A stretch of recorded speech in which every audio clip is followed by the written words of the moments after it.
ঢাকার রাস্তায় পেয়ারা বিক্রি করতেছে। পেয়ারা কেটে পিস পিস করে 10 টাকা করে পিস বিক্রি করতেছে। খেয়ে দেখলাম খুবই মিষ্টি। ভিডিও করতেছে।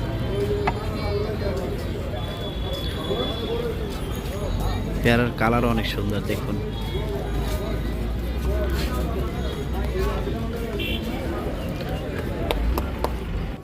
এটা পানি রে ভাই, আমি বলে মনে পুরো খাওয়ার পরে এটা ময়লা